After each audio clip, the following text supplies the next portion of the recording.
It is September 28th, 2018. And this is Nerd Bourbon episode 69. Is it I'm actually? Seth Sturgill. Yes. Holy shit, I didn't even realize that. Felt like I needed to lean into that a little bit, Todd. I'm Seth Sturgill. And I'm Todd Sturgill. How you doing, Todd? I'm alright, just dealing with that back to work shit.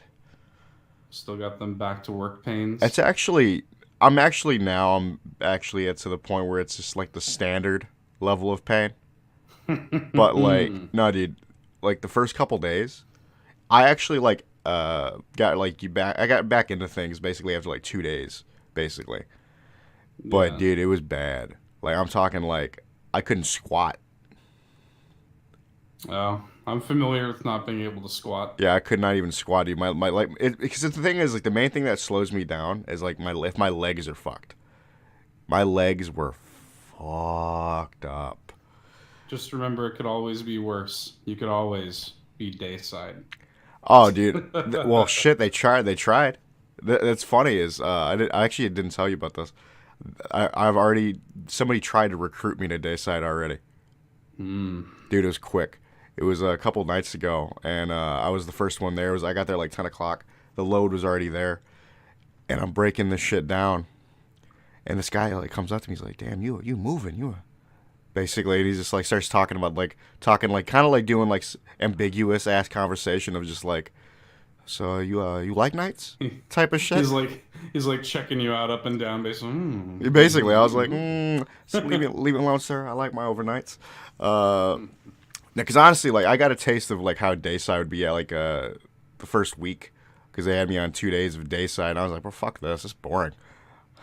Yeah, they would kill to have me on dayside at my job too, but I no. can't do it. Can't do it. I need overnight. But yeah, now that I'm kind of like back in the swing of things, it's been good. It's just like the standard levels of pain. You know, like my back will go out on me at like after about like 6 or 7 hours, like about 5 to 6 hours, and then it's like the last couple hours are just like hell. Yeah, well, at But least you it's don't got to be on dayside dealing with all the like old hipsters that shop there. some real shit. Um, But yeah, excuse me, sir.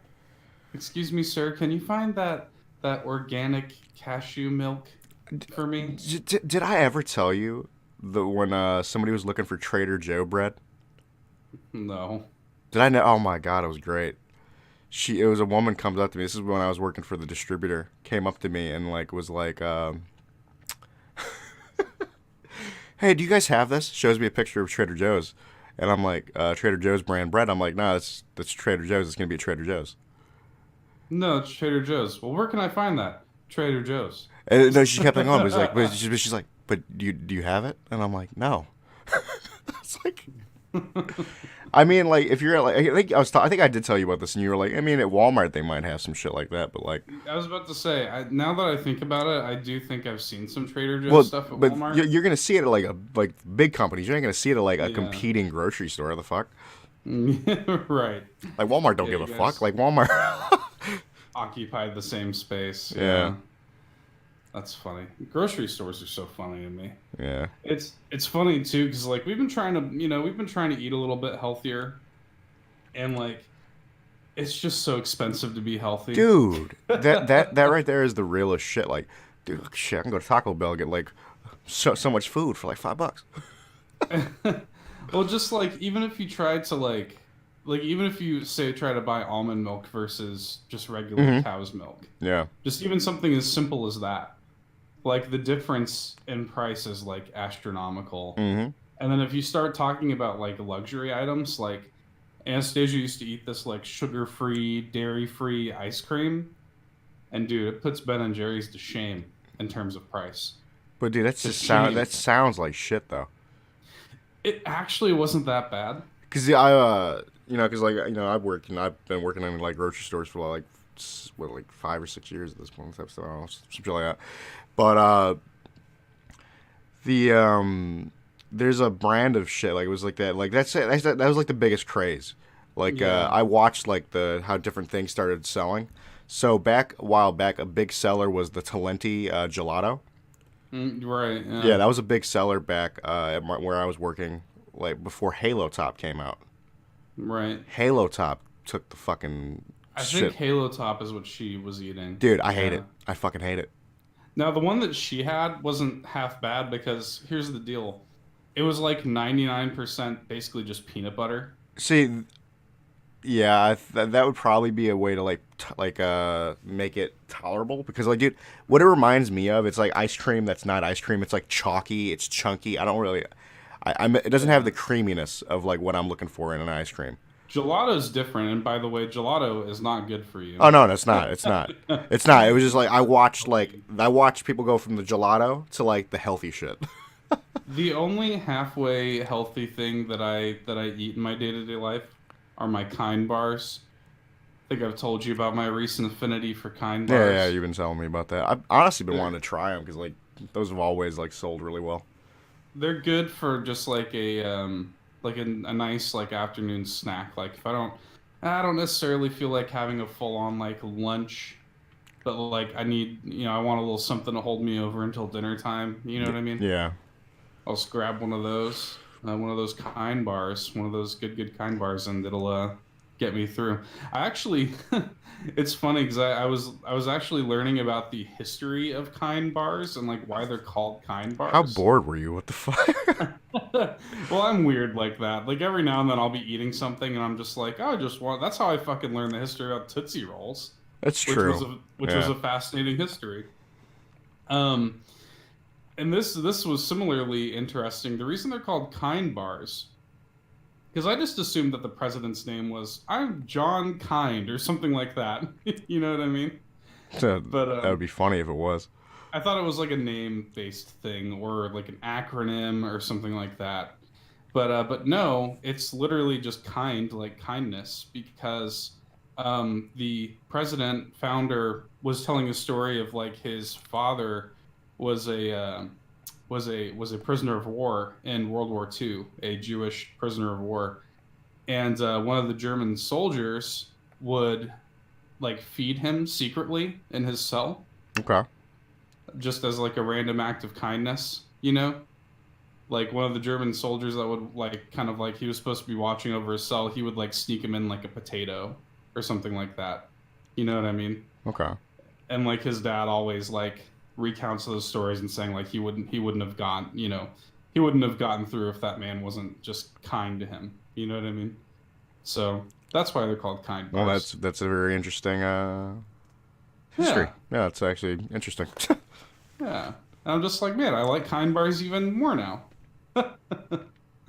So anyway, now that we're a good 10 minutes into this podcast, Todd, what have you been playing this week? You know what's coming I because do. I did send you a bunch of videos recently. I'm bracing my. I feel like I'm like Thor holding open in Infinity War when he's Yep. holding open the to take the full power of the star. Yeah, so I've been playing a little more Monster Hunter. That's basically all I've really been playing because it's just like I've been kind of taking a break on Destiny. Well, they did. Didn't they have like that autumn Yes, harvest it's still thing? going on. It's going on till like October 4th. Yeah. I kind of got everything that I wanted for the most part. Now I'm just kind of like farming. I'm farming Tail Raider safaris because I want a Sinister Cloth. Trying to get that sinister cloth. Oh Yeah, yeah. trying to get that Rare. Death Stench layered armor for Valhazak because that's actually something we Tyler and I ended up doing. We did recently. We did that probably like a couple days ago. We did Valhazak Arch Tempered for the first time. Hmm. So the only one that we haven't done is Kieran, Oh, fuck God. and that's the only one I don't think we'll ever do Fuck because that. it's I it's wouldn't just do it. like, dude, because like regular Kieran's annoying. It's just like that's just an annoying fight. But Low rank Kieran is annoying. yeah, so like Valhazak is actually interesting. So like Valhazak, I think he's not the hardest, but he's the one that you kind of need to go into. You need to go into that fight with actual preparation. Like I made a build for that actually. That's how like Mm. you need to actually prepare for it. Like I would never do that fight again without the there's a miasma gem that gives you that resistance to the effluvia or whatever the fuck it's called. Right. You go all 3 levels of it, and you know that shit where like he like halves your health. Right. You don't get that at Oh, all. well, that's good. Like it's the only way to do that fight. Like you basically take a That's hit. I'm about to say that's really the only thing that's annoying about it. Yeah, that's well, dude. It's even worse on Arch Temper, dude. It's even Yeah. worse on Arch Temper because like the damage on it, the like he does it all like really often, and he also just the effluvia does more damage, as well. Like it's rough. It's a rough fight, and but we knocked that out, and we're like, it's like cool. That's like I do kind of want to do Kieran just to say I've done them all, and but I don't know. Who knows? So, but the other things I've been fucking with is like they've added probably the only dual blades I'll ever use, the Downy Crake feather dusters, basically. Yeah, I'm about to say, is that the feather dusters? Those are the feather dusters, dude. I love them. They even have eyes and like a face and shit, like a beak. I think I sent you a picture of them, but they're not really like I'm not really a dual blade guy, but like I'm the type of person that I like to get all of the like limited items that are tied to events, like which I basically have all of them at this point. But I was like this shit's hilarious to me. How the hell are you gonna have feather dusters? Like I did not even give a shit about them. I was like reading like an article about like what's going on with the autumn harvest, and I see a picture of them, and I'm like, what bitch? Instantly jumped on and got them, and then they added 2 headpieces that I actually used to enjoy just off the strength of their dumb as shit, but I'd never used them because they take away my skills. They've added the Palico head and the Mosswine Piggy head. As well, right, you showed as me those. yes, as layered armor. Now, how that shit was incredible when I found that out, because I have not taken the Palico one off. I'm still wearing it, and it's funny. Tyler said something to me. He's like, I feel like you don't take this game serious anymore, to me, and I'm like, I mean, after 500 hours. I mean, here's the thing. I like having fun. I like doing dumb shit. Like, I can sit there and run around with a Palico head on. It's great. Like, shit. Some would say, I'd say I take it even more serious because I'm, like, sitting there, like, doing builds and shit properly. Because, like, I went back to Charge Blade after, like, the longest, like, little bit of a break because I was using Greatsword and made a proper Charge Blade build after God knows how long. But other than that, just chilling, playing Monster Hunter. Also, I don't know if you saw this. This just came in my mind. Is the Harvest Armor? I don't know if you saw that shit. I don't Dude, think so. I think you'd enjoy it because it's this Halloweeny ass like it's kind of like a jack-o'-lantern sort of thing going I on. love pumpkins. Dude, you'd love the Palico armor. You'd love it. It's a straight pumpkin like jack-o'-lantern head for the Palico. It's great. Nice. Like honestly, I love all the vibes from the Autumn Harvest. Like the Gathering Hubs got like this like Halloweeny music going on. I'm a big fan of the fall. Yeah, and that shit. Then you got all the fucking like all the waifus in the game sitting there rocking fucking like gothic ass dresses and shit. You're like, all right. I'm sure. Yeah, I'm sure everybody's a fan of that. This is a random tangent, but I wanted to ask you about this because I actually haven't talked to you in a couple days. Mm-hmm. So, have you seen the final trailer for Fantastic Beasts 2? Yes, I have. I watched it actually today. God, dude, I'm so excited for that fucking movie. Dude, the reveal with Nagini, Yeah. I lost my mind when I saw. I was like, they're just casually. That's a huge piece of lore that we did not know before. Yep. That they just like casually revealed in this trailer. And J.K. Rowling actually on Twitter like kind of delved into the details about that a little bit more. So Nagini in this trailer, for those of you that haven't seen it, and for those of you who don't know, this is Nagini is the snake, Voldemort's snake, who is also like a Horcrux revealed in the final movies and final books. As it turns out, Nagini is what's called a maledictus, not an animagus. And there are crucial distinctions between a maledictus and an animagus. Because an animagus, as you know, is a wizard who can turn into an animal at will, And a maledictus can do this too, but eventually it's more like a curse Mm. passed on hereditarily from mothers to daughters. Eventually, a maledictus's change will be permanent. Interesting. It's like a slow transformation, and it is specifically passed down from mothers to daughters. Okay. And so interesting too. And this is something that I've harped on before, and I maybe have even talked about on the podcast. There are really, in my mind, two franchises that can really highlight minority actors and actresses, and that is Star Wars and Harry Potter.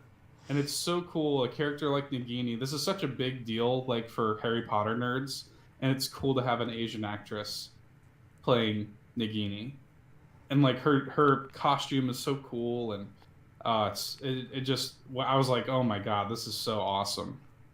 Just like this movie, like say what you will about the first one, I thought it was fine.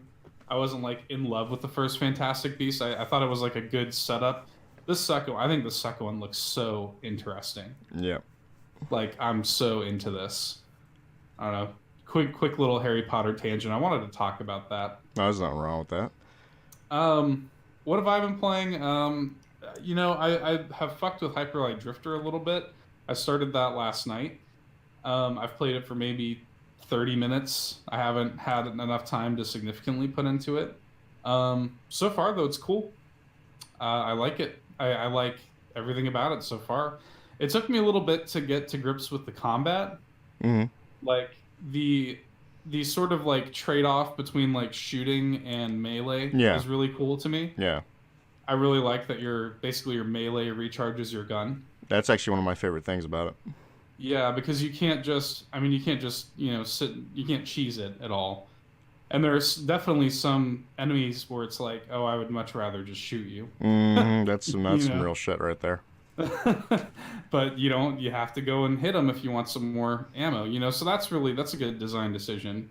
And I like, I love the art of it. I love Disaster Piece's soundtrack to it. I mean, so I'm looking forward to putting some more time into that. And the reason I've been playing that is because I finally earned my platinum trophy, Todd. I finally, at long last, earned my platinum trophy in Guacamelee 2. It was a hard-fought battle. I'm telling you, dude, I don't understand how so many people have the platinum in that game. I really don't. I think it's like, last time I looked, I think it's like 8.5% of players have the platinum trophy in that game. And I'm not saying it's like impossibly difficult, but it is quite difficult. Oh, I could tell it was quite difficult with your ass raging. Like every oh my God. When I was talking to you. There's so many parts, especially like in the hard mode playthrough, in the early stages of the hard mode playthrough. Now I'll say this. Once you get to like the final third of the game, really once you start really buying like all of your skills and you're really kind of like getting all of your health and your stamina back to the way you're used to, and you're unlocking all of the end game moves, it's really kind of a joke how like doable it is at the end. Like I actually one-tried the final two bosses. Well, there you go. So it like was not a problem at all. So but that first 2/3 of the game is a challenge for sure on hard mode, and there's no way I would 100% the game on hard mode, because some of those platforming challenges are rough. So, but it's Guacamelee 2 is now that I've platinumed it, I mean it really is a fantastic game, and I had a great time with it, and it's just a great series, like I just really love what Drinkbox, like pretty much everything Drinkbox does. They have not made a game yet that I've not liked quite a bit. So that one's done. Hyper Light Drifter is next on the plate. Another game that I've been playing a lot of, and really the only other game I've been playing a lot of, is a little game that I talked about, I believe, last week on the podcast, called Strange Brigade, which I picked up sort of on a whim. My friend Chris and her husband have been playing it, and I was a little bit interested in it because I love the premise. Essentially, it is like Left 4 Dead meets campy Indiana Jones a little bit, meets like Uncharted and Tomb Raider. Mm-hmm. And that game, it's a lot of fun. It's a lot of just really stupid fun, and my fiance and I have actually been playing it, and that's been a good time. It's that game really shines in co-op. Like I was having fun playing it by myself, but in co-op it is just way more fun. Yeah, I'm probably gonna pick it up when I get paid. So There are some annoyances that I wish they would fix for the co-op. Like for example, on one hand I like this, on one hand I don't. So there are chests in the game that have gold in them, and like there is no system in place. Like there's no if shared loot, right? there's no shared loot, Yeah. right? So like she'll go and like basically the system that we've adopted is like she'll open a chest and I'll open a chest and we'll trade off or whatever. Or we will base it on you can actually see who has more gold. And that's actually kind of a weird competitive element that the game leverages against you at the end of a Yeah. mission Let me is tell who you has something. Let me gathered. tell you something, Seth. If I'm One. playing with you, you know what's coming. Oh, you're the worst. You're always like a ninja about loot and shit like that. You're just Nah, gonna I'm not. fucking I probably wouldn't be an asshole with that. I probably it do. would be it would be hard to do in this game, but it is because you do have to work together to solve some of these puzzles. I'm looking forward to fucking with it. Like I technically could pick it up right now, but I just want to wait It's till I fun. actually get paid. It's fun, dude. It's a good time. There I really like so there's some puzzles like I'll give you an example. Did you which version of it did you buy? Did you buy the standard? Just the standard, although I kind of wish I got the deluxe because I am probably going to pick up the season pass later Okay. because some of the stuff that they're doing with the season pass is actually pretty cool. What are they doing? So they're adding a new like 3 level campaign, and the levels are big. These That's the thing that impresses me the most about the game is the levels are actually pretty intricate. You could spend doing everything in a level. You could spend easily an hour plus just in one level. Okay. You know, so the fact that they're adding like a new 3 level campaign, I mean that's probably easily going to be around 5 hours of gameplay right there. Um, and they're adding a bunch of new characters that that look fun and new like outfits and weapons and stuff. Um, and then like there's going to be like new horde mode maps and stuff like that. Okay. So maybe I'll end up picking up the digital deluxe. That's kind of what I wish I had done in retrospect. Well, And I think well, it's like, only like again, you picked it $5. up on a whim. You didn't know if you were gonna like enjoy it as much as you are. Yeah, yeah, but it's actually a lot of fun. I've been enjoying it. The puzzles, like it's just really cool. Like the vibe of it is really cool. It has kind of a cheeky like 1920s narrator who's like commentating. You know, it's pretty cool. I like its style. I like some of the arcadey like design decisions they made. So like for example, there's no like sprint button. You'll just kind of start sprinting. Like you don't have to worry about like clicking in a stick or Oh, it anything just like kind of just that. happens when you're It okay. just kind of happens. You're just you'll be kind of like at a jogging speed, and then after a couple seconds you'll be full on sprinting. Okay. There's no like bullshit like there are whenever you pick up ammo, for example, you're just refilling all of your ammo. You don't have to micromanage your gun's ammo or anything like that. You're always going to have a gun that has like your pistol is always going to have infinite ammo, you know. You don't have to manage like grenade inventories. It's tied to cooldowns. You know, every character has like different move sets and different like perks and abilities. And the character that I've actually kind of landed on, because I was kind of experimenting with a bunch of different characters, and I was like, who am I really gonna stick with? And I think I finally found it. His name is Professor. I think his name is Professor Archimedes de Quincy, Okay. and he's kind of a fucking like magic user in a weird way, because like his amulet. I mean, they really all kind of have like magical stuff with his amulet, but his amulet, he straight up throws out like fireballs. Oh shit. At least the starting one. You can have each character has their own set of like 6 or 7 different amulets that you can unlock and choose from, and they're all unique to those characters. Every character also has like different kind of passive abilities.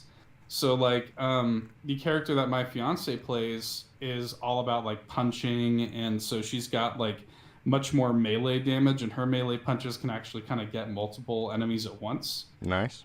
and her explosives are on a much shorter cooldown than everybody else's. You were talking about like So you think you already kind of know the dude I might play.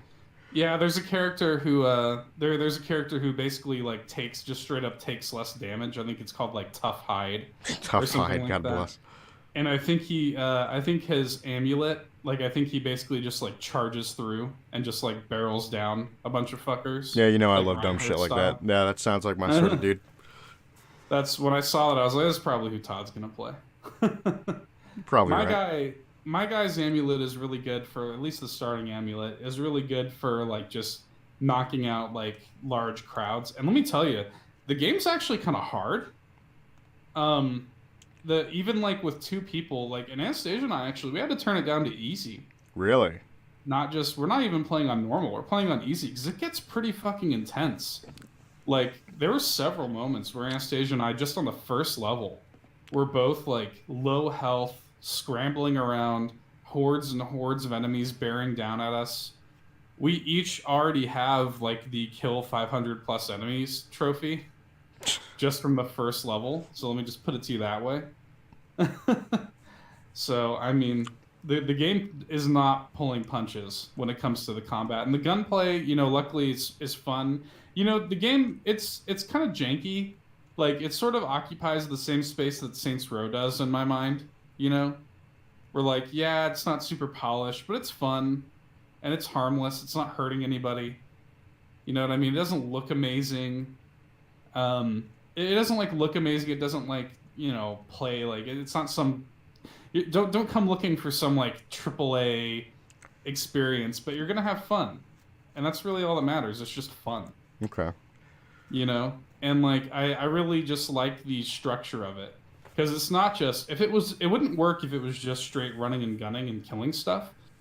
There are actually like some puzzle solving elements into it. It feels like you're playing a co-op like a co-op arcadey Uncharted because like there will be some for example a common one in the first level anyway is there will be these doors with like symbols on it, Okay. and somewhere else in the level those symbols will be laid out in a pattern, and I would have Anastasia stand by the door ready to shoot the symbols in the pattern that I was reading off to her on the other side of the map. See, You know what I that's mean? that's good shit. I actually, like, dude. Honestly, what I might do is I might pick it up the standard and just buy the fucking season pass when I get paid. I mean, honestly, because like shit, at that point, play that shit tomorrow. That's what I'm saying. Like I might just like as soon as we're done recording here, I might It's just buy it. it's fun, dude. It's a lot of fun. Like I am really enjoying it so far. I'm actually surprised at how much I'm enjoying it. So, well, shit. If you're gonna buy it, then I guess we'll talk more about it next week. Yeah. um, this is gonna be kind of an interesting show because it's been a really big week in the world of gaming news. We don't typically we'll cover gaming news stories if something really interesting happens, and we'll sort of talk about it. But it's this week in gaming news has been a little like too crazy to ignore. You know, before we move on, I do need to talk about how Nintendo opened Pandora's box with that goddamn crown. Oh God, tell me about Dude, it. holy shit, it's bad. Every time I Oh, I get on the mean, internet, it's bad. there's Bowsette, Yes. there's Lacatuette, Mm-hmm. There's there's Bouette or whatever the fuck now. yes, there's Bullet Billette. Yep.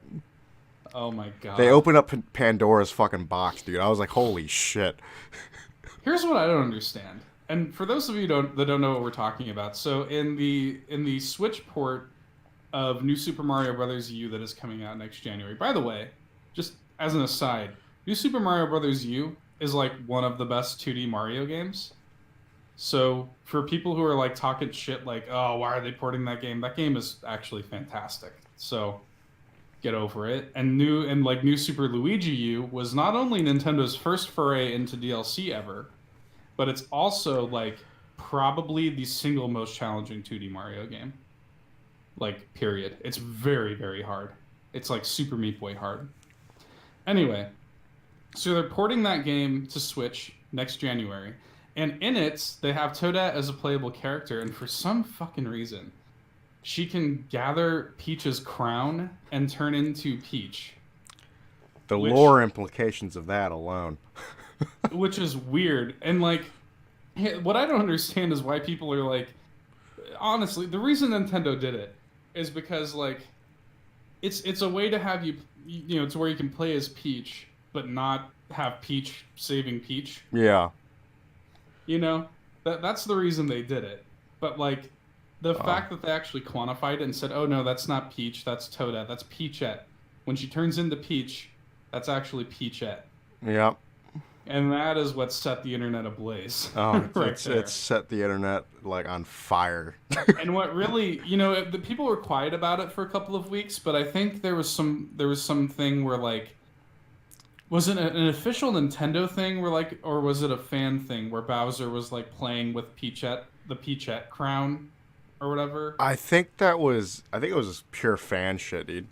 It might have been pure fan shit, but then like anyway, Bowser puts on the crown and becomes kind of a sexy, almost like a dark peach, kind of like Yeah. Bowser Peach thing, and you know everybody's calling that Bowsette or whatever, and and so now it's become a huge thing where people are making fan art of basically Peach by way of all these other characters. Yeah, it's pretty bad. Waluigi. I actually saw one recently where it was a Shy Guy. Yeah, I've seen the Shy Guy one. Yeah, it's bad. It's actually gotten to the point where like I can't even get on Twitter. No, Without dude, you seeing can't 5 or go 6 of anywhere, them. man. Like, dude, like you know, because I still use Funny Junk. The entire front page is it.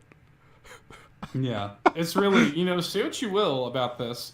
You know, I don't understand why people are getting so hung up on the lore implications of Mario. That's dumb. That's stupid. It's just a stupid design thing. And I honestly, at this point, I just wish Nintendo had said, "Fuck it, Peach is saving Peach. Who cares?" You know. Maybe it would have stopped the fire. But now, I mean, say what you will, it has kind of captured the imagination of these internet people who are just like, oh, see these different people as Peach. Yeah, more power to them. God bless them. So that's happened. But you know, there's a couple of things that I wanted to highlight here. Some of them are pretty meaty. Some of them are a little innocuous. The big thing that I'm kind of saving for last here is definitely going to be something to unpack. So. Buckle up, Todd. Let's dive into the news of this past week. That I've kind of written myself a little guide here. So one thing I wanted to highlight, first of all, I wanted to kind of start on a high note because Lord knows it's going to get to some dark places. Oh, you already know. But the Insomniac Spider-Man is the fastest-selling PlayStation published game in PlayStation's history. The game sold 3.3 million units in just 3 days, which edges out God of War's previous record of 3.1 million units in the same amount of time.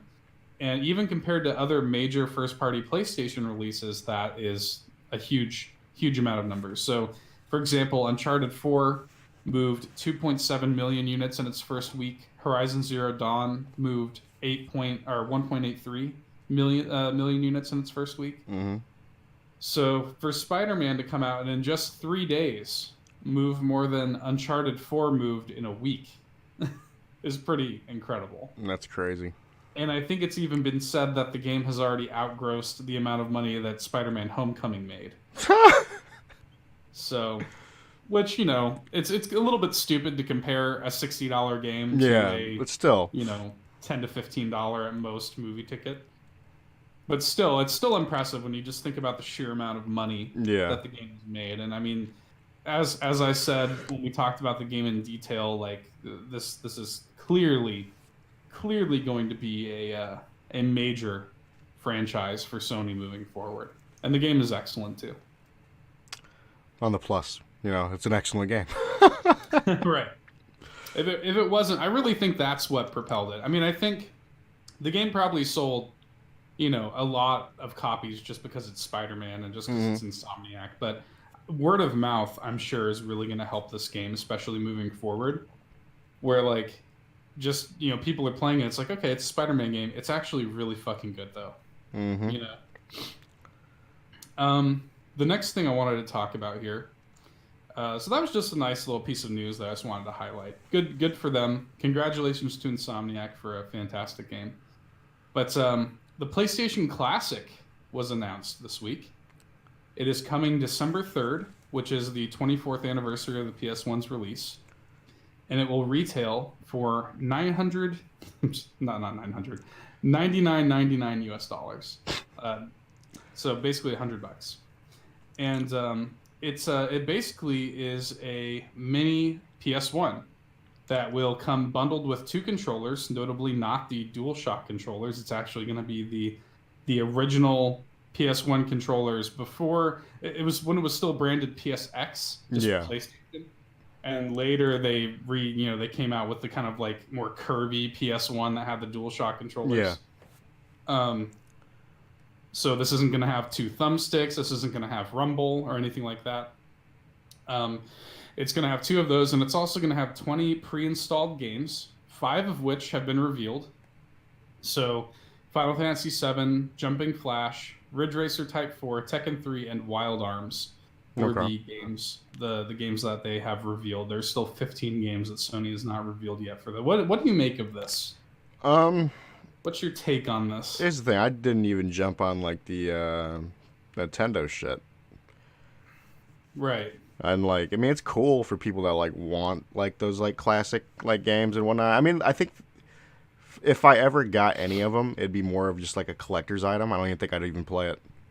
That's the thing is I wouldn't necessarily call you a collector. You don't really get in on That's stuff like that's the this. thing. Like, yeah, it's like it's not my thing. Does any of this sound even attractive to you? Because I don't think you even have really an affinity for That these classic that's the thing. PlayStation Like games. like yeah, I played games on PlayStation, but nowhere near as much as you did. Like Yeah, PlayStation wasn't my jam until PS4. Honestly. right. I would say that I'm probably like as much as I am, and like I'm a 100% I'm a Nintendo fan, but I'm probably like as much as I am a Nintendo fan, I'm probably like 70% a PlayStation fan because I've been with PlayStation since the beginning. Just like Nintendo, I have just as much history with PlayStation as I do Nintendo. And I mean, look, these five games that they've announced are good games. Ridge Racer Type 4, a lot of people are sleeping on. It's actually a really excellent game. Final Fantasy 7, I'll buy that game as many times as they release it. Even though that game is overrated, it's still a classic. Wild Arms is an interesting choice. I feel like Wild Arms isn't really going to hold up, even though that game is such a unique Japanese role playing game. And really, they probably here's my thing is like there's only going to be 20 title, and they could probably just release every Square Enix game. They could just release 20 PS1 Square Enix games, literally, just 20 JRPGs, and it'll probably end up being a better list than they're going to end up with in the end. It's funny as So you're not wrong. So, because like the PS1 has bar none like the greatest lineup of Japanese role playing games in video game history. When you talk about even aside from Final Fantasy and like Wild Arms, talk about games like Chrono Cross and the Dragon Quest games and Legend of Dragoon, which Legend of Dragoon is almost certainly going to be on this thing. I wanted to sort of talk about that. I know you're not super familiar with PS1, but like they're the games that basically have to be on this thing. The real bummer is that there's almost certainly not going to be Ape Escape anymore on this because Ape Escape actually requires the use of both thumbsticks.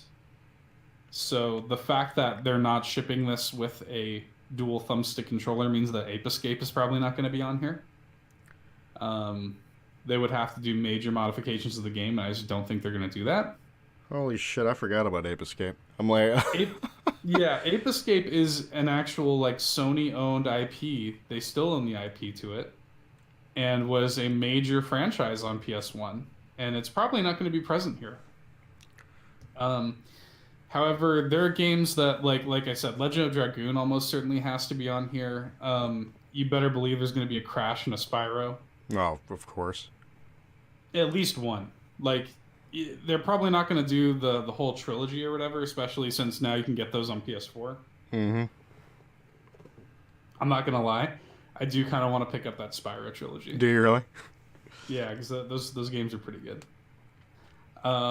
But I would love to see other Final Fantasy games. I think Chrono Cross needs to be on here. I think Symphony of the Night is a lock for this. That's a huge PlayStation game. Dino Crisis would be cool to see on this. I mean, they're PlayStation had a fantastic library of games. The PS1 did. I would love to see the Mega Man Legends games on here, especially since those games are actually hard to come by now. So we'll see. I mean, it's a little bit. Here's my takeaway from this. So, and I even have in my notes here: is it a good move for Sony to do what Nintendo did? Because that was kind of the whole thing. Is like, so that back then, during the height of the console wars, is Sony does what Nintendo don't. You know. And it's funny because now that this has been announced, all of a sudden trademarks are popping up for N64 controllers and stuff like that. So now people are like, is Nintendo going to fast track the N64 Classic, announce it in October, announce the N64 Classic in October and release it during December and have a good old fashioned 90s console war on our I'll hands? be honest. I'd probably get the N64 Classic. Yeah, I'm probably gonna pick up this PlayStation Classic, honestly. Because here's my deal. I like the idea of game preservation, and I like having just these little mini consoles that just have, between 20 and 30 pre-installed emblematic games of those consoles. I love that idea, and I love that 20 years from now, when my I have grandkids or something like that, whatever, I can just hand them like my PlayStation Classic and show them these old games. Yeah. You know what I mean? I love that idea. And I have the NES Classic. I have the SNES Classic. I'm gonna have an N64 Classic. But just on the strength of that idea, I think is really what attracts me to this. That being said, $100 is a little steep. I'm a little surprised that they're charging that much for it. Especially considering that, because before with NES and SNES, it's sort of like a novelty purchase.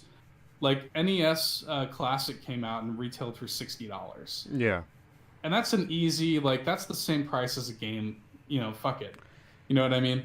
And like Super Nintendo was $80. Once you start getting into like the triple digit range, that's when it's a little bit like, I think that's one of the main reasons I'm kind of like, it's kind of like a hard pass for me because I don't feel like spending $100 on that. Yeah, that's $100 is a little steep. You know what I mean? So I mean, we'll see, but it's also just like, if you're gonna copy Nintendo so blatantly, you know what I mean? And this is Sony blatantly copying Nintendo. There's no two ways around that.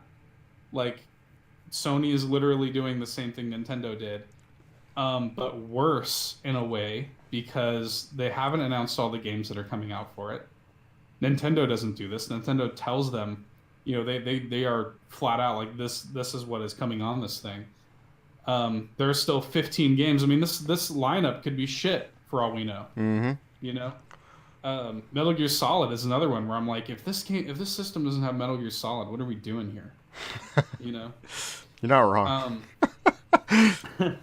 But still, I want one. Just the collector in me wants one. And like I said, I love the idea of these little boxes.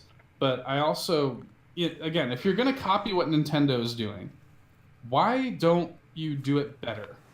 Why don't you one-up them? Why not say, okay, I would feel a lot more comfortable, for example, paying $100 for this thing if, for example, the controllers were wireless. Oh, that's some real shit. That's something that, or even simply, maybe the controllers bundled with it aren't wireless. Maybe let me use my DualShock 4 with it. Maybe include like Bluetooth functionality and let me connect my PS4 controller to it if I want to play it wirelessly. You know what I mean? Just little things like that. The fact that it doesn't have a proper power cord and it's going to be powered by basically USB the same way the Nintendo Classic consoles are. And just little stuff like that. I'm like, if you're going to copy Nintendo so blatantly, at least do it better. Like, at least one-up them, especially if you're going to be charging more than Nintendo's charging. So, I don't know. We'll see. I'm looking forward to seeing the rest of the lineup. I like the idea. I hope that they follow through. I hope they include some weird games, too. Like, I hope they include like the weird ones, like the medievals and stuff like that. Like, it'd be cool. I don't know. That's kind of my take on the PlayStation Classic. I do have one pre-ordered. I did secure a pre-order on that, and unless they come out and say the rest of the launch lineup and it just sucks, I'm more than likely going to be picking one of these up. But we'll see. The last major thing that has happened this year, that I want to talk about, and you already know where I'm going. Mm-hmm. Because this is the biggest piece of news that has happened. It's a sad one. For all intents and purposes, sadly, this week, Telltale Games Studio, the studio behind the critically acclaimed adventure games like The Walking Dead and The Wolf Among Us, has closed their doors. It was a rumor for a little while, but now it's official. So confirmed projects that they were working on, such as Season 2 of Game of Thrones, Season 2 of The Wolf Among Us, and a Stranger Things adventure game, are now in the dust, along with any other potential follow-ups to any of their other series. So, like, we're never going to get Season 2 of Tales from the Borderlands. We're never going to get Season 2 or Season 3 of Batman now. So it's sad. It's had me feeling really depressed this week, honestly. And reading some of the details of the closure makes me even more sad. Yeah. Because it is a long and storied thing. But I do just want to talk for a second about, before I get into the kind of gritty details, I do just want to talk for a second about, like, Telltale. The writing was on the wall for this for a long time. Oh, dude, yeah, definitely. So, like, I didn't necessarily think that it was going to happen actively, but, like, Telltale has been in a bad place for a while now. They had a management restructuring last October that led to 90 layoffs, which is a massive amount of layoffs. And the company, US Gamer, reported that was an attempt to restructure the company that had grown beyond its means. And in other words, Telltale just got too big for its britches. Like, after the success of The Walking Dead Season 1, which was massively critically acclaimed, sold extremely well. Several outlets gave it Game of the Year. And was a fantastic Season 1 of The Walking Dead is a fantastic game. And when you have a critically acclaimed series like that, and you've got these publishers knocking down your door, that are holding these licenses, like Marvel, saying, hey, let's, like, make us a Guardians of the Galaxy game. You know what I mean? Yeah. How do you say no to that? So on one hand, I feel for them, but they grew to such a massive, like, to the point where, dude, at one point, from what we understand, Telltale once employed somewhere in the avenue of 275 people. Damn. Who were all working on multiple projects at once. And for a little bit of context, I did some research for other game studios who are making bigger games than Telltale and finding out the amount of people they employ. So Insomniac, for example, we just talked about them. They just released the biggest PlayStation game of all time, the fastest selling PlayStation game of all time, a huge game. Insomniac employs roughly 275 people. So Telltale, in other words, was as big as Insomniac in terms of the people they were employing. Mm-hmm. Sucker Punch, major studio behind the infamous series, working on Ghost of Tsushima right now, major PlayStation-owned first-party developer. They employ 110 people, roughly. That is almost a third of the people who are working at Telltale. Arcane Studios, behind the Dishonored series, they employ about 150 people. So for Telltale is essentially an indie studio working on small adventure games, employing the same amount of people that major studios employ. Mm-hmm. You know what I mean? And I mean, just think about the logistics of that. Those people got to get paid. Yeah, it's just that amount of people, and that's just not. It was never going to work. Type of shit. You've got too many irons in the fire. You're releasing things too infrequently. Well, everything that I've seen, like, I've been on, like, Reddit and whatnot, it's just like the whole, like, it's kind of a meme of it. It's just like, oh, Congratulations, you guys oversaturated your own market. Well, they did. I mean, Yeah. they really did. Like I said, the writing was on the wall for this for a while because it got to the point where like I would be playing like 3 Telltale games at the same time. Yep. And I'm just like, shit. You know, at once they're working on anything going on with The Walking Dead, and you know, the like I said, the confirmed projects, the things that they were for sure working on that were announced. They were working on the final season of The Walking Dead, which who knows what's going to happen to that at this point, and we'll get into that in a minute. They were working on a second season of Game of Thrones. They were working on a second season for The Wolf Among Us, and they were working on a Stranger Things game. Which actually some things have leaked out from the Stranger Things game. Yeah, I've seen some gameplay. Yeah, it actually the lore, like the point of the story that it was going to touch on, would have been cool. Well, like, what did it say? Like, well, I didn't actually read about that. Well, you can sort of imply if you watch the gameplay, like it seems like you're going to be playing as Will while he was in the Upside Down. Oh yeah, that would have been legit. Like it seems like that would have been. It kind of would have touched on the things like you would have been playing as Will, leading up to and during his time in season 1. I did read that Netflix still wants to get that game, like a Stranger Things game, made. They want to get a Stranger Things game made. Yeah. So like, there's still something gonna happen with Stranger Things. Yeah, something will happen with Stranger Things, but you know it won't be this. The staff at Telltale has now been reduced to a core team of 25. Kind of a skeleton crew to finish contractual obligations with Netflix because they have the whole Minecraft story mode thing happening there, which I guess is like an interactive Netflix show. I didn't even know that was a thing. I didn't even know that was a thing. But I guess Telltale has been working on that, and so they're basically finishing out their contract with Netflix on that with this team of 25, and that's it. Where this gets pretty murky here is when you start hearing the stories from the employees and you start kind of hearing about the way that these people were let go. This is a massive amount of people to let go. This was roughly it was originally reported that there were 250 people working at Telltale, and about 225 were laid off, and from what we're hearing it was actually more like 275 people and about 250 people were laid off. So it was actually a little bit worse than was originally reported, from what I understand. According to several sources, employees were let go with no severance pay. Anonymous ex-employees were describing a last-minute meeting that was called by company CEO Pete Hawley, announcing that the studio would be closed, that everybody was laid off, that there would be no severance pay, and that their health insurance would run out at the end of the month in just 9 days. God bless. The employees were given 30 minutes to leave the building, and a 3-hour window a couple of days later was given to clean out their offices. Wow.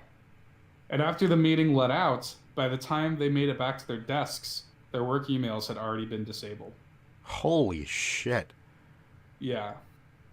So, and I think it's this. It's sort of the disgusting way that Telltale, the company, is behaving in reaction to this.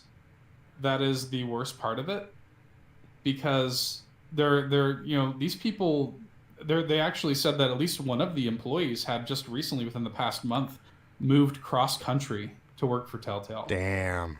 And now they're stuck in California with no severance pay and no health insurance. There was somebody that was working there, I think from Montreal on a work visa, who now has like a day or something like a couple of days to get all of their shit and go back to Canada. Wow. Basically. It's crazy. It's fucking crazy. And the another just kind of like cherry on top is that the final season of The Walking Dead, which was a planned 4-episode season, and it just released its 2nd episode. The fate of that is unclear. Yeah, you don't really know if like 3 and 4 is gonna even happen. Which is even messier, right? Because it's like, well, do I get a refund? I doubt it. I mean, because I pre-ordered that. Like I bought that season. You know what I mean? and like moreover than that, like you're not gonna finish Clementine's story. You know? Yeah. I made a joke with Dan. I was texting him that scene from Django with Leonardo DiCaprio's character. Who's gonna reimburse me?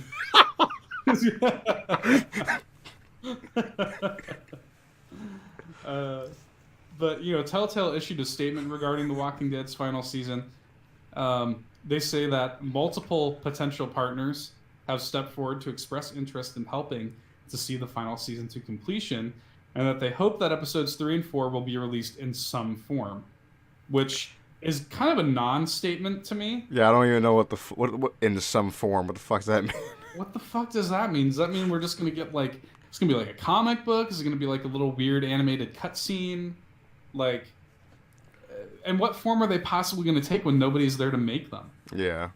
Like when that statement came out, a lot of the ex-employees were like, "Well, you guys can say hurrah, this final season might finish up after all. We might get a conclusion after all." Nobody's there to make that game. Like the people that were responsible for making that game all got fired. Mm-hmm. They don't work there anymore. What don't you understand? I was talking to Dan about this, and he's like, "Well, that's good news at least." I'm like, "Not really, dude, because I was like, this don't be celebratory that Telltale is like thinking they might salvage something, because whoever makes this is not going to have anything to do with the series." Mm-hmm. Whoever does whatever the hell this is, companies don't make games, Todd. In other words, people do. Mm-hmm. You know what I mean? And these people were working. They were talking about they were working between 50 and 80-hour work weeks, constantly in a crunch state, basically. You and I are very familiar with crunch. Read about 3 books. We've read several books about game development, and that is a unilateral thread that you'll read if you do any research about game development. Crunch. Mm-hmm. The concept of crunch. It is always a thing. And these people are killing themselves. And I said this to Dan too. I was like, if you play a game and maybe you love it, maybe you hate it, maybe you're indifferent about it, but regardless of how you feel about any given game that you're playing, that game was made by people who killed themselves Mm-hmm. to make that game. Yeah, you have to respect what went into any game for the most part. Any game has been grueled over for long hours, and especially these games where you're talking about a team of 275 people who are constantly working 70, 80-hour work weeks. Some people not being paid overtime, people working on weekends and holidays that were not being paid extra for. So I mean, there was like kind of like workplace toxicity rumors going around for a while with Telltale, but now that kind of in the ugly wake of Telltale's destruction, it's sort of all come to light. And the real kicker here is that who are these partners that you're saying that have come forward wanting to help you finish the final season, first of all? Like, who even is saying this? And the most important takeaway is, will these employees be given their severance pay based on the sales of episode 2 that they worked on? You know what I mean? Like, episode 2 is going to have people that buy it. Yeah. That money should go into the pockets of employees. It should, but will it? And it's crazy to me.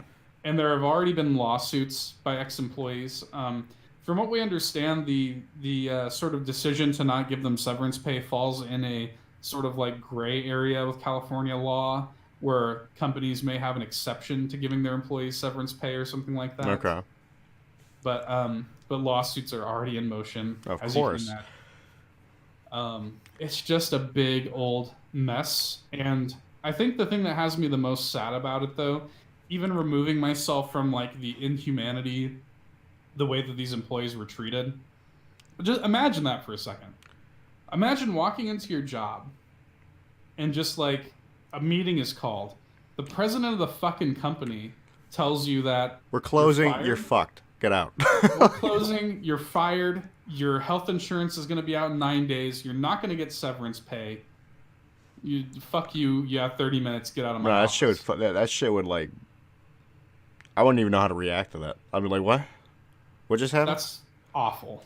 You know what I mean? and the industry has kind of come together, and actually there's a lot of developers, like I think Ubisoft Yeah, actually. I was actually gonna bring that up myself. Actually, like, yeah, I was like, I respect that Ubisoft had like this tweet, like, "Hey, come have drinks and dinner and shit. Let's talk about your future," basically. Yeah, I think Ubisoft actually has arranged like a big dinner or breakfast or something Yeah, some shit like scenario that. Yeah, where ex Telltale devs can come and like apply. And a lot of developers, like I think Insomniac has opened their arms. Gearbox has said like, "Hey, we're expanding. Come work for us." You know. So here's hoping that a lot of these guys land on their feet. definitely.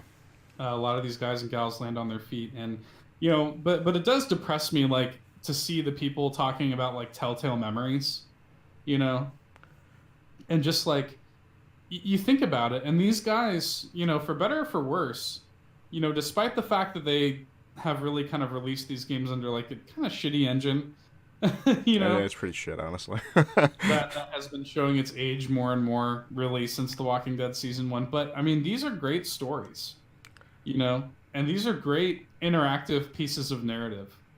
And these are like The Walking Dead season 1, like I'll never forget that. Oh no, never. You I know, never will. Tales from the Borderlands, like That right there is the one that hurts me the most. yeah, That such a I'll never great game. see what happens after. You know. They were doing such interesting things with Batman lore. Probably the most interesting, the most brave take on Batman Mm. that there's ever been. That's what I hear. Never haven't played it yet. You really should. It's really good stuff. I still need to finish season 2, but you know they were doing bold things. In other words, the closure of Telltale has nothing to do with the quality of the games. I've really, frankly, I've quite enjoyed every Telltale game post Walking Dead, honestly. Same. And Everyone that I've played. Yeah, I've played them all, and I've liked them all. To varying degrees. There's some that I think are better than others, obviously, but I honestly really enjoy what Telltale has done, and I think they've done some really powerful, important things for video game storytelling. And what's sad is like this final season of Walking Dead, whose future is now uncertain, actually um, has been doing some cool stuff too. Like episode 2 actually has some really neat moments in it. I haven't played it because I've kind of like divorced myself from it. At this point, I actually deleted it from my console. Really, you just don't even want to play it. Yeah, yeah, and I, you know, as I bitched about when the first episode came out, I hadn't earned any trophies anyway, so I actually just like deleted it from my trophy list, deleted it from my console, and I'm just kind of pretending like it never happened. Because I'm It's kind of like, sad. yeah, I'm just it bummed me out so much, dude, that I'm just like if this story is not going to be completed, Why should you even experience what they have? no, I don't even want to. Yeah, I don't even want to. I don't want to play half of this. yeah. You know. But The Walking Dead final season episode 2 that just came out does have some cool moments in it, and it's just sad. It's sad because you could tell that it's not as if, even though the company was on the downward spiral, the games weren't, and the people that were making them weren't. And these people were all very passionate, happy people that were making great games, and it's a shame. It's a shame. So I have to sort of tip my hat to the people at Telltale, the ex-employees of Telltale who made these special games, and I hope you all land on your feet. I hope you all, because you know everybody there, every single person there, talented people, talented storytellers, and I wish them well, and I'm looking forward to seeing what they do next. And you know, Nerd Bourbon will remember that. God damn it. I had to, you know, I've got to give respect where it's due. Anyway, that's all. I don't want to talk about Telltale anymore. Was there anything you wanted to add? Anything you wanted to throw in before we wrap it up? I think you basically covered everything. All right. Well, on that somber note, Todd, I think we'll wrap it up for the week. Thanks for listening, you guys. Get fucking dunked on. Bye. See ya. Hey there, thanks for checking out another fantastic Nerd Bourbon video. If you like what you saw and you want to see more, be sure to go ahead and subscribe, leave us a like, drop us a nice comment, or I guess a mean one if that's your prerogative. But until next time, get dunked on.